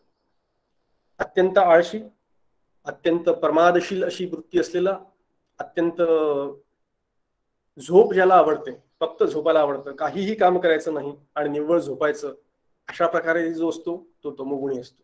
अशी माणसं आहेत अनफॉर्च्युनेटली, जगात अशी खूप माणसं आहेत की जे स्वतःच्या शरीराची काळजी करत नाही, दुसऱ्याच्याही शरीराची काळजी करत नाही. आणि काम, क्रोध, मद, मोह हे जरी का रजोगुणांचे असले तरी त्या काम, क्रोधाने, रजोगुणाने निर्माण झालेले हे जे क्रोध आणि काम हा यांच्यामध्ये, या तमोगुणी माणसांच्या मध्ये इतक्या जास्त प्रमाणात असतो की ते त्या क्रोधाच्या अग्नीमध्ये दुसऱ्याला हानी पोचवतात. मारणं, मारून टाकणं. आपण किस्से बघतो, न्यूजपेपर येतो आपल्याकडे, कोणी कोणाला मारून टाकलं, पिता आपल्या मुलांना मारून टाकतो, मूल आपल्या आईला मारून टाकतं, प्रियकर प्रेयसी यांचे भांडण होतं म्हणून ते एकमेकांना मारून टाकतात, किंवा ते एकमेक घर सोडून पळून गेले म्हणून त्यांचे घरातले त्यांना जाऊन मारून टाकतात. अशा प्रकारच्या कितीतरी बातम्या, दुःखद बातम्या आपण वाचतो न्यूजपेपरमध्ये. हे सगळे जे प्रकार आहेत हे फक्त तमोगुणामुळे आहे. तमोगुणामध्ये क्रोध आवरता येत नाही. तमोगुणामध्ये तो क्रोधायमान झालेला मनुष्य काय करेल याचा नेम नसतो, कुणाला काय करेल याचा नेम नसतो. शरीरे क्रोध भरता, नोळखे माता पिता, बंधू बहीण कांता ताडी, तो तमोगुण समर्थ म्हणतात. हिंसा करणं, मारणं, शस्त्रांनी घात करणं, ह्या प्रकारचं सगळा वर्तणूक, हे जे वर्तणूक आहे हे सगळे तमोगुणाचे आहेत. या तमोगुणी माणसाला काही साधायचं नसतं, यांनी साधण्याचंच काहीतरी अशा प्रकारची घातपात करून काही साधायचं आहे असंही नसतं त्याचं. त्याला फक्त दुसऱ्याला दोष देणं, दुसऱ्याला पीडा देणं, ह्याच्यामध्ये त्याला समाधान वाटतं, त्याला त्याच्यात संतोष वाटतो.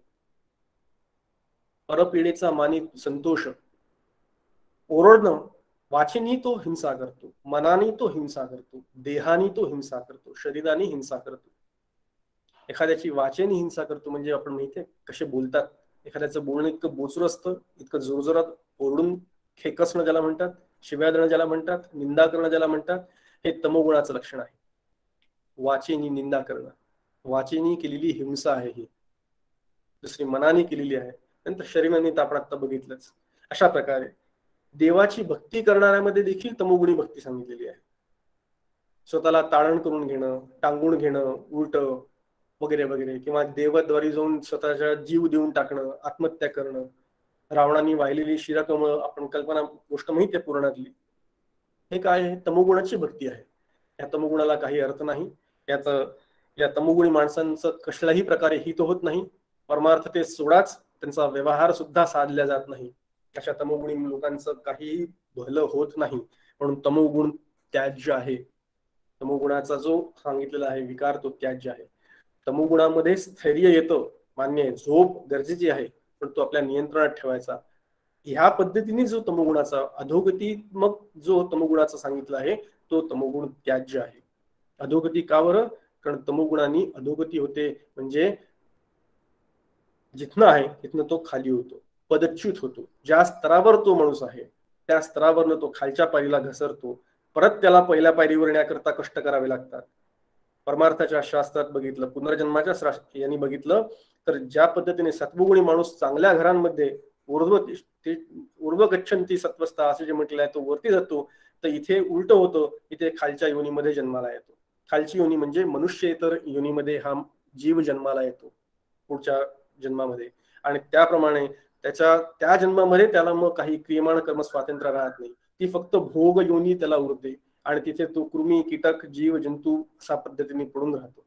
म्हणून तमोगुणी माणसाचा तर परमार्थाचा तर काही दूरदूरचा संबंध नाही, पण याला धड प्रपंच सुद्धा करता येत नाही. थोडक्यात बघायचं झालं तर जो सत्वगुणी असतो तो सत्वगुणी माणूस विचार करतो माझं काही झालं तरी चालेल, पण जो दुसरा आहे त्याचं चांगलं व्हायला पाहिजे अशी त्याची प्रार्थना असते. मला जेवायला नाही मिळालं तरी चालेल, पण माझ्या पानातली तो दुसऱ्याला अर्पण करून तुम्ही जेवा, असा तो निस्वार्थी असतो, परोपकारी असतो. तो रजोगुणी माणूस असतो तो कसंही विचार करून कसंही झालं तरी चालेल, पण माझं चांगलं झालं पाहिजे, मला मिळालंच पाहिजे, दुसऱ्यांचं काय हो न हो मला काही त्याचा फरक नाही पडत, असा रजोगुणी माणूस स्वार्थी असतो. आणि तमोगुणी माणूस जो आपण बघितला तो म्हणतो काही वाटेल झालं तरी मला त्याची पर्वा नाही, मला मिळालं नाही तरी चालेल, पण दुसऱ्याला मी कुठल्याही परिस्थितीत मिळू देणार नाही, दुसऱ्याचं चांगलं होऊ देणार नाही, माझं वाईट झालं तरी बेहत्तर. अशा प्रकारचा जो मूर्खाचा विचार जो करतो, मूर्खासारखा जो विचार करतो तो तमोगुणी माणूस असतो. या एकाच गोष्टीवरून आपल्याला कळेल रजोगुण, तमोगुण आणि सत्वगुण यांचा कशा पद्धतीने विचार करता येतो आपल्याला. लक्षणांची ओळख झाली, पण मुख्य विषय आपला जो आहे तो या 3 गुणांचा वापर करून आपल्याला याच्या पलीकडे कसं जाता येईल हे बघायचं आहे. आपल्याकडे अजून 20-25 मिनिटं आहेत, आपण त्याचा थोडक्यात विचार करू. जे समर्थांची आपण मगाशी ओळख बघितली की कुठलेही गुण जे असतात हे प्रत्येक व्यक्तीमध्ये असतातच असतात, ते कुठेही जात नाहीत. फक्त त्याचा वापर कसा करायचा हे आपल्या हातात असतं. ते कुठेही जात नाहीत म्हणजे आपल्या शरीराला सोडून कुठे नसतात, कमी अधिक प्रमाणात असतात. प्राबल्याने कुठला गुण वरती ठेवायचा हे आपल्या हातात असतं. नाथ भागवतात एक सुंदर ओवी आहे, तेही ज्या गुणांचे प्राधान्य तैसेची कर्म उपजे जाण, इंद्रिय गुणाधीन तदनुसार जाण वर्तती. ज्या गुणांचं प्राधान्य देहामध्ये असतं, माझ्या शरीरामध्ये ज्या गुणांचा जो गुण प्रबलतेने आत्ता वरती आलेला आहे, तैसेची कर्म उपजे जाण, इंद्रिय गुणाधीन तदनुसार जाण वर्तती. इंद्रिय जी आपली असतात ती त्या गुणांच्या अधिपत्याखाली काम करतात, त्याप्रमाणे ती कर्म करतात. कशामुळे? गुणांच्यामुळे. आपल्याला काय वाटतं? मला वाटतं मी करतो म्हणून झालं. मी करतो म्हणून काहीही होत नसतं. मी करतोय म्हणून काही होत नसतं. करता मी नाहीच. नाथ भगवतात सांगितलंय की कर्ता जो आहे, कर्तेपण जे आहे ते कर्तेपण गुणांपाशी आहे. गुण करवतात जीवाकडनं, गुण राबवतात, जीवाला कळत सुद्धा नाही. जीवाला वाटतं की मी करतोय म्हणून, पण ते गुण जे आहेत ते प्रवृत्त करत असतात. त्या वासना ज्या आहेत त्या प्रवृत्त करत असतात त्यांना त्या त्या पद्धतीने काम करण्याकरता.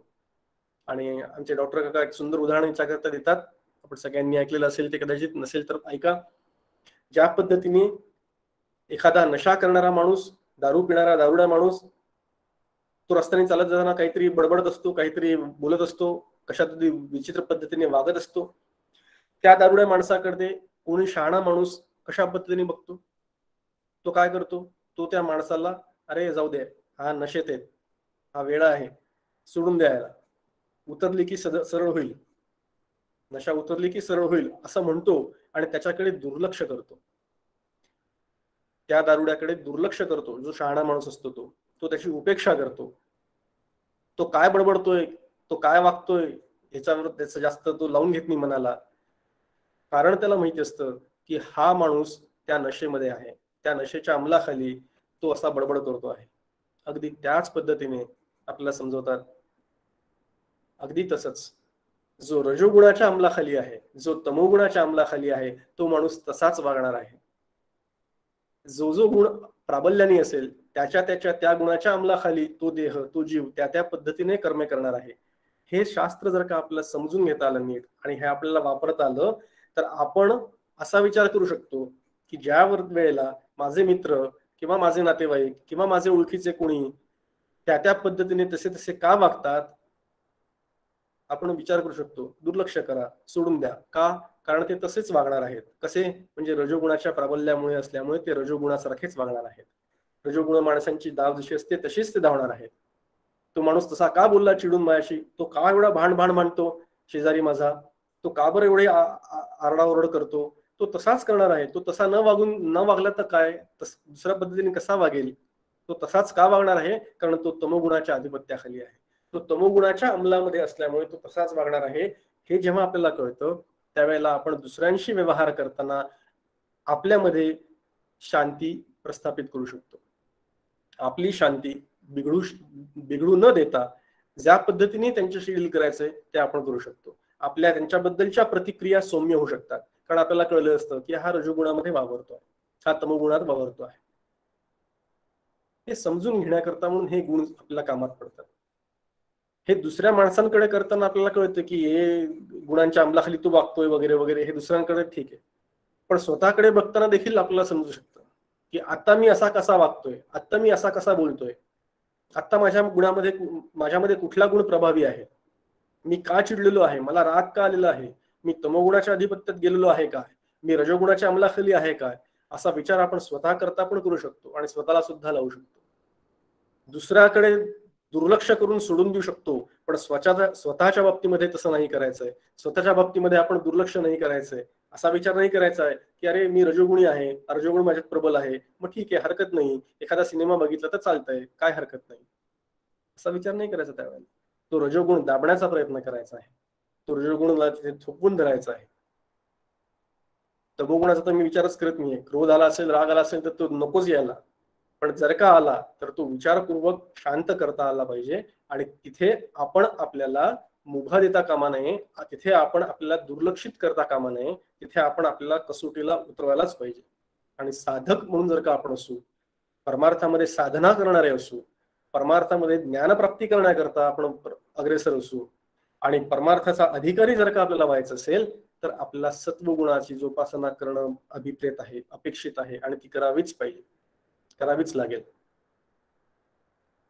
दुसऱ्यांकरता दुर्लक्ष करायचं, दुसऱ्यांची उपेक्षा करायची, पण आपलं आत्मपरीक्षण आपण आपलं करायचं.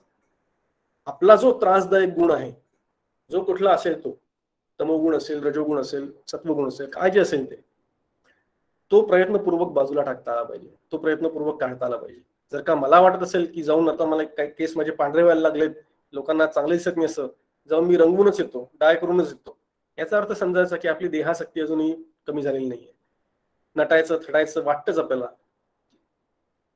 याचा अर्थ असा नाही की कुठे लग्नाला जायचंय, काही कार्याला जायचंय तर तिथे चांगलं नीटनेटकं जावं, याच्याबद्दल काही म्हणणं नाही.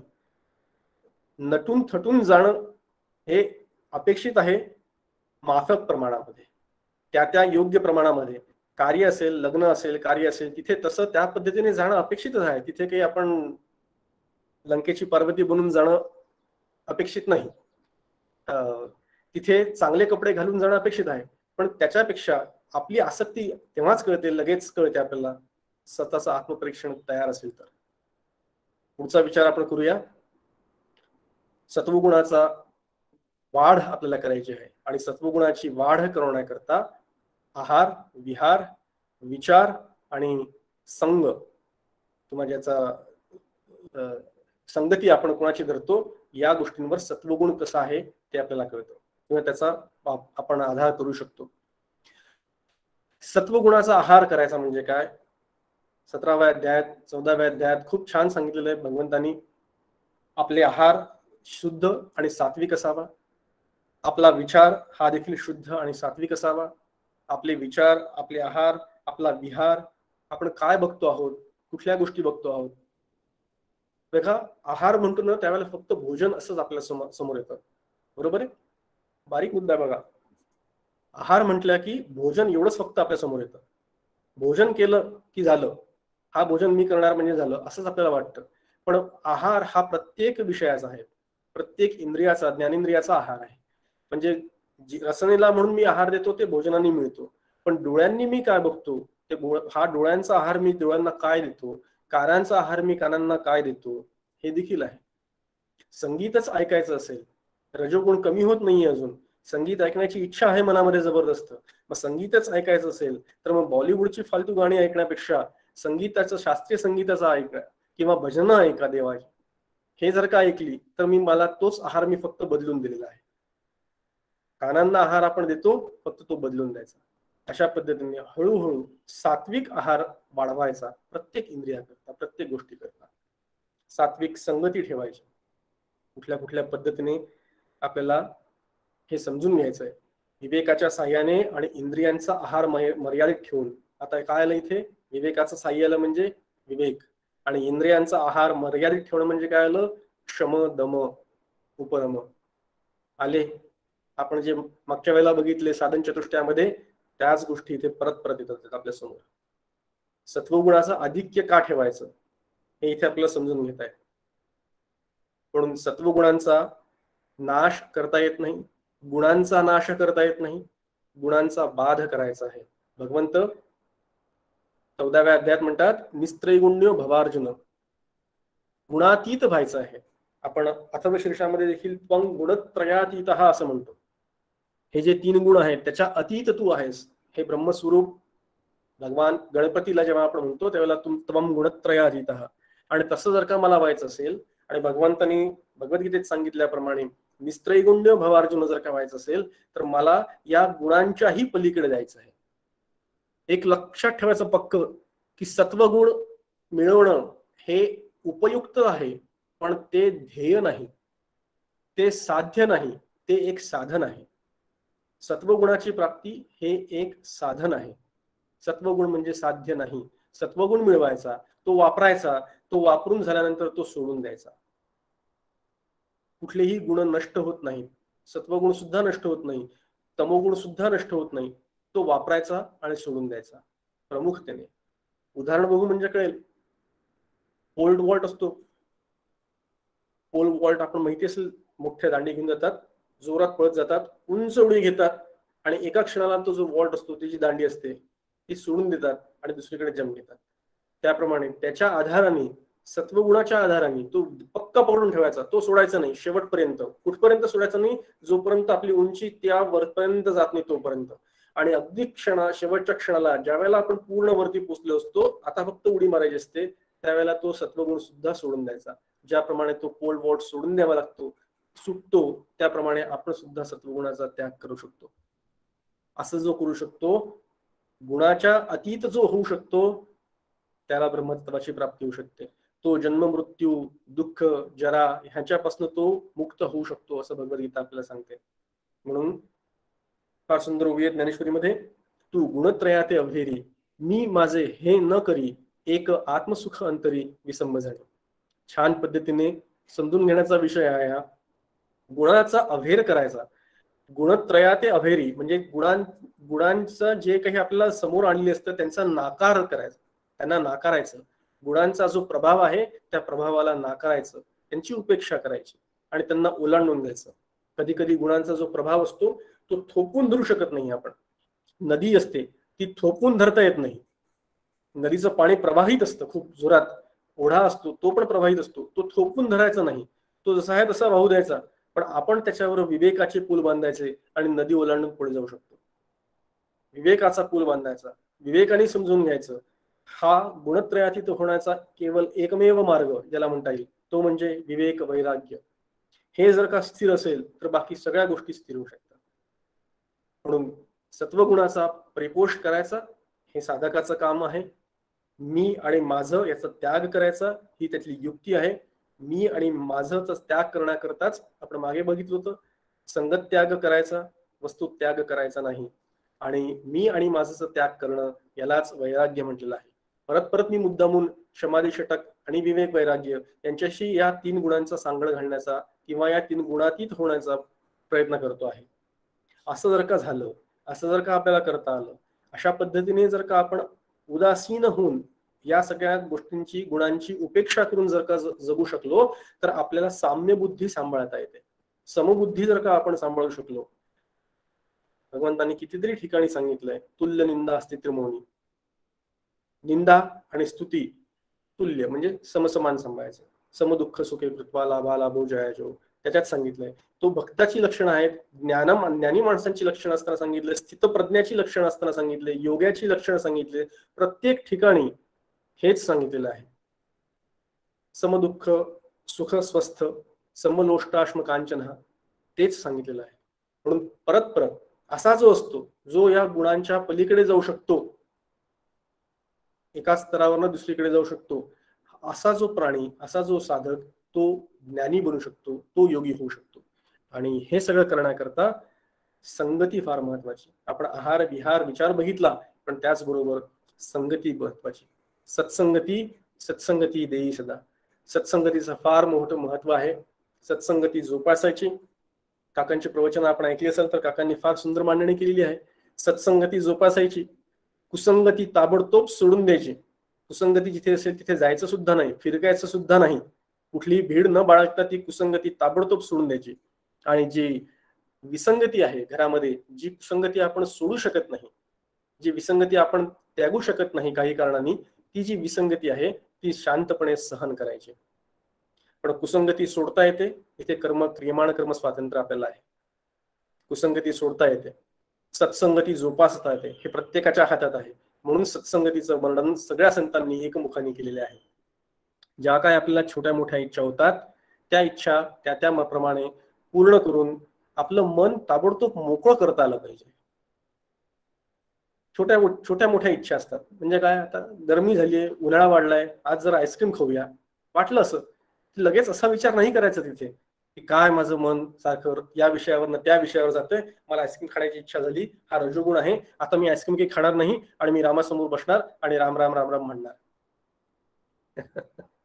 असं झालं तर काय होईल माहितीये, म्हणाल आता 1-2 दिवस, सध्या आज रामनवमी आहे म्हणून होईल तसं, आज उपासच आहे, पण उद्या मात्र ते तसं होणार नाही. उद्या अजून प्रबळ इच्छा होते आणि ती प्रबळ इच्छा अजून आईस्क्रीम खाण्याकरता भाग पडते. आणि अशी जेव्हा इच्छा प्रबळ होते, इच्छेचं जेव्हा प्राबल्य होतं, त्यावेळेला मनुष्याच्या हातून निषिद्ध कर्म घडण्याची शक्यता असते. तसं होऊ देऊ नये, तसं होऊ देऊ नये.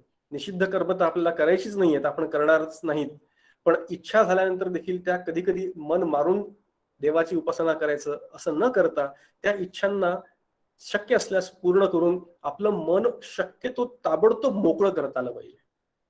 ते जर का आपण पटकन मोकळं केलं ना, ती इच्छा पूर्ण करून, तर आपण भगवंताप्रती आपलं मन लावू शकतो. काही वाईट नाही त्या इच्छेमध्ये.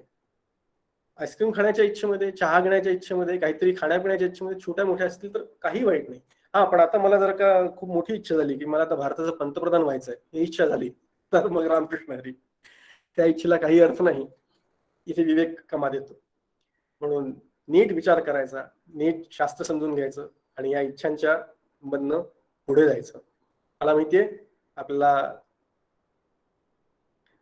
कृपेचे 4 टप्पे बघायचे होते, किंवा 4 प्रकारच्या कृपा आहेत त्या बघायच्या होत्या. हा विषय आपण परत कधीतरी करू पुढे. त्याला काही घाईघाईनी संपवण्याच्या करता म्हणून आज करण्याची गरज आहे असं मला वाटत नाही. ईशकृपा, गुरुकृपा, शास्त्रकृपा आणि आत्मकृपा हा विषय आपला राहिलेला आहे. ईशकृपा म्हणजे ईश्वराची कशा पद्धतीने आपल्यावर कृपा होते, गुरूंची कशा पद्धतीने कृपा होते, शास्त्राची कृपा झाली असं आपण कसं समजायचं, आणि आत्मकृपा म्हणजे काय, याचा विचार आपण परत कधीतरी पुढे करू. त्यावेळेला हा विषय नक्की कव्हर करेन मी, सोडून देणार नाही. पण आज आपण एवढा विचार नक्की केला की परमार्थाचा अधिकारी आणि ते अधिकार मिळण्याकरता म्हणून जे चत्वार साधन चतुष्टय आहे, माफ करा, ते साधन चतुष्टय, त्याचबरोबर त्या साधन चतुष्टयाबरोबरच शुद्ध आणि शांत असं आपलं चित्त असावं, म्हणून निष्काम कर्म आणि निष्काम कर्मोपासना, आणि त्याचबरोबर विवेकानी वैराग्याने जगत सत्वगुणाची जोपासना, सत्वगुणाचा परिपोष करणं, हा परमार्थाचा अधिकार प्राप्त करण्याचा एक निकष आहे. जो जास्त सत्वगुणी तो लवकर परमार्थाचा अधिकार प्राप्त करेल, तो लवकर ज्ञान प्राप्ती करेल.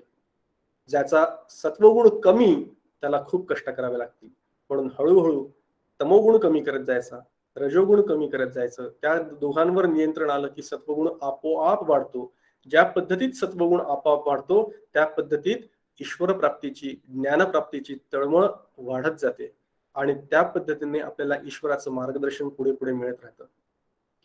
वेळ झालेली आहे, 5 मिनिटं जास्त झालेली आहे, मला मान्य आहे, पण झालेली ही सेवा मी श्री गुरुचरणी अर्पण करतो. या रामनवमीच्या दिवशी आपण सगळे म्हणून रामरायाला प्रार्थना करू की आम्हा सर्वांना साधन चतुष्टय संपन्नता मिळवू देत, त्याचा लाभ होऊ देत. आम्हा सर्वांना, आम्हा सर्वांचा सत्वगुण त्याचा अधिकार आपला वाढू दे, असा आपण आशीर्वाद प्रभू रामचंद्रांच्या चरणी मागूया आज, आणि आजच्या दिवस इथे थांबूया. जय जय रघुवीर समर्थ सद्गुरुनाथ महाराज की जय. खूप छान. आज त्रिगुण विचार हा मुळातच व्यापक असलेला विषय आपण पाहिला आणि खूप छान मार्गदर्शन केलं प्रमोद दादांनी. विषय इतका छान रंगला होता की त्यामुळे प्रश्नोत्तराचा वेळ आपला जातो हे लक्षात येऊन सुद्धा मी काही म्हटलं असू द्या, प्रश्नोत्तरे आपण व्हॉट्सअपच्या माध्यमातून घेऊया. एखादा प्रश्न घेऊ शकतो, जर कोणाला प्रश्न असेल तर एखादा प्रश्न घेऊया. जर कोणाला प्रश्न असेल तर त्यांनी स्वतःला अनम्यूट करावा आणि प्रश्न विचारावा. आणि जो काही भाग राहिलेला आहे या प्रकरणातला, आपण आणखीन एक सेशन घेऊया दादा. तुमच्या वेळापत्रक पाहून, तुमचं सगळं प्रोग्राम पाहून एक सेशन आपण प्लॅन करूया. आणखीन एक सत्र या प्रकरणासाठी होऊ द्या, हरकत. कोणाला प्रश्न आहे का? नमस्कार. नमस्कार. तुम्ही खूप म्हणजे त्रिगुणांविषयी खूपच सुंदर समजावून सांगितलं. पण एक शंका म्हणण्यापेक्षा एका विषयाचं जास्तीत जास्त मनामध्ये घुसावं आमच्या, म्हणून जास्त तुम्हाला विचारते की कोणताही कलाकार हा कलेचा आसक्त असल्याशिवाय चांगला कलाकार होऊ शकत नाही. आणि मग अशा व्यक्तीने सत्वगुण वर आणण्याकरता काय लक्षात ठेवलं पाहिजे? कारण तो जर कलेमध्ये तादात्म्य न झाला नाही तर त्याची कला चांगली होत नाही. मग अशा बरोबर आहे. मग त्यांनी आपला सत्वगुण वर आणण्यासाठी काय लक्षात ठेवावं किंवा कसं आचरण करावं? छान प्रश्न आहे, अगदी आणि योग्य प्रश्न आहे. आणि हे अशा पद्धतीची काय दोन गोष्टी आहेत.